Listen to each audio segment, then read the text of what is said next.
Հրապարակը գրում է Նիկոլ Փաշինյանը երեք հերթական գրառումն արեց հեծի մասին, թե Հայաստանի էլեկտրացանցեր ՓԲ պետականացման պլանը պատրաստ է, շուտով կմտնենք գործնական փուլ, պրոցեսները տեղի կունենան օրենսդրությանը համապատասխան մեջբերման ավարտը։ Մեկ շաբաթ առաջ էլ նա հայտարարեց, թե հեծի ազգայնացման նախագիծը արդեն ազգային ժողովում է, բայց մինչև օրս ոչ մի նախագիծ չկա։ Անգամ իշխանական պատգամավորներն այդ հարցից դիսկոմֆորտի մեջ են ընկնում։ Իշխանական աղբյուրի փոխանցմամբ այնքան էլ հեշտ գործընթաց չէ հեծի ազգայնացումը, ու Փաշինյանը, եթե ունենար այդ բանալին, մեկ օրում կյանքի կկոչեր, պարզապես որոշել է չնահանջել, հոգեբանական ճնշում գործադրել ու չթուլացնել ճնշումը ընդդիմության ու Կարապետյանի նկատմամբ։ Երեք էլ Կարապետյանին արմավիր ՔԿՀ-ից տարել են ԱԱԾ շենքում գտնվող Երևան կենտրոն ՔԿՀ, որտեղ պահման պայմաններն ավելի խիստ են, արտաքին աշխարհի հետ շփում չկա։ Թերթին ասել են, որ հարկայինին հրահանգված է տոտալ ստուգումներ իրականացնել նրա ընտանիքին պատկանող հիմնարկ ձեռնարկություններում հնարավորինս մեծ ստուգանքներ գրել։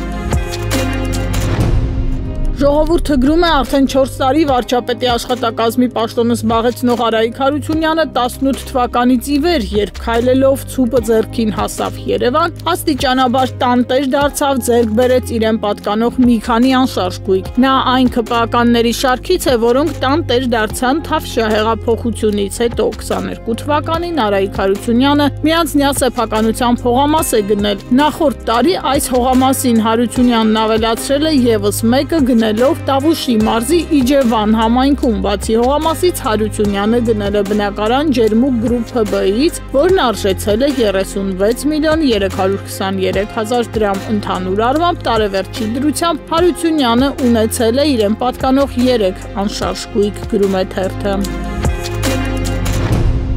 Հրապարակում կարդում ենք Հայաստանում սկիզբ առած ռեպրեսիաների նոր, կարելի է ասել աննախադեպ փուլ է սկսվում, երբ մեկ նախադասության համար ազգային բարերար է կալանավորվում, իսկ վարչապետի Թուրքիա այցի օրեզանգվածային ձերբակալություններ են իրականացվում, որ Էրդողանին ցույց տան, թե երկրում իրավիճակին տիրապետում է ըստ որոշ տեղեկությունների, սա Հայաստանի միջազգային գործընկերների կողմից չի ողջունվել։ Եվրոպական երկրների հայաստանյան դեսպանները բացատրություններ են պահանջել իշխանություններից, զգուշացնելով, որ բացահայտ հակաժողովրդավար քայլեր են իրականացնում, թերևս սրանով է պայմանավորված, որ իշխանությունը երեկ հորինեց այն կեղծ թեզը, թե եկեղեցին Սամվել Կարապետյանը, Սերժ Սարգսյանն ու Ռոբերտ Քոչարյանը պետական հեղաշրջում են կազմակերպել ու հրապարակեց մի թուղթ, որը կարող էր յուրաքանչյուրը սարքել։ Ուզում են ներկայացնել, թե իբր քայլերի հաջորդականություն են կանխել իշխանությունը տապալելու մասով։ Ուրբաթ բերման ենթարկված ազատ արձակված անձանցից մեկը թերթին պատմել է, որ իրավապահները իրեն տարօրինակ հարցեր են տվել, թե ինչով է զբաղվում, ինչ հետաքրքրություններ ունի,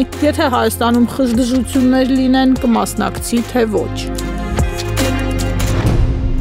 Հրապարակը փորձել է պարզել, թե Պոլսահայ համայնքում ինչ տեղեկություններ ունեն Փաշինյան-Էրդողան հանդիպումից, Թուրքիայի նախագահի ապարատի հետ սերտ առնչություններ ունեցող հայրենակիցներից մեկը մանրամասներ է պատմել, ասել Էրդողանի մերձավոր շրջապատը ուղղակի ապշել է Փաշինյանի պահվածքից, ոչ մի հարցում Հայաստանի վարչապետը չի փորձել հակադրվել զրուցակցին, ոչ մի հարցում հայկական շահն առաջ չի տարել, գոնե չի ասել այս մի հարցը եկեք հետո քննարկենք, ոչ միայն ամեն ինչում անվերապահորեն համաձայնել է, այլև ինքն է ինչ-որ բաներ առաջարկել, որոնք Էրդողանի կողմից չեն առաջարկվել, օրինակ ասել է զինանշանի վրայից հանելու եմ Արարատ սարը, հպարտացել ցեղասպանության ճանաչման հարցն այլևս անցյալում է, ինքը բացահայտ հրաժարվել է այդ քաղաքականությունից եւ այդ հարցին հետ վերադարձ չի լինելու, ասել է, որ ռուսական ռազմաբազաները Հայաստանից հանելը ընդամենը ժամանակի հարց է։ Թուրքերն ուղղակի զարմացել են այդ պահվածքից արձագանքել,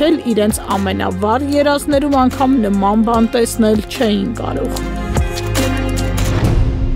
Ժողովուրդը գրում է 2018 թվականից սկսած քրեական հետապնդումների գործընթացում գտնվող Հայաստանի նախկին վարչապետ Հովիկ Աբրահամյանի գործով նախաքննությունն ավարտվել է, գործը դատարան կհասնի առաջիկա օրերին։ Թերթը հիշեցնում է հունիսի 13-ին Աբրահամյանը հանրության համար անակնկալ կերպով ձերբակալվեց հակակոռուպցիոն կոմիտեի փոխանցմամբ առաջադրվել է մեղադրանք մի քանի հոդվածներով փողերի լվացում, պաշտոնեական լիազորությունների չարաշահում, ձեռնարկատիրական գործունեության Պետրոսյանն ապօրինի մասնակցություն։ Իսկ իրականում Աբրահամյանը Փաշինյանի իշխանության տեսադաշտում է հայտնվել այն բանից հետո, երբ Երևանում հանդիպել է Սամվել Կարապետյանին, երբ միասին տեսակցել են Ռուսաստանի Դաշնության արտգործնախարար Լավրովին։ Աբրահամյանին կասկածում են հեղաշրջման փորձի համար, գրում է թերթը։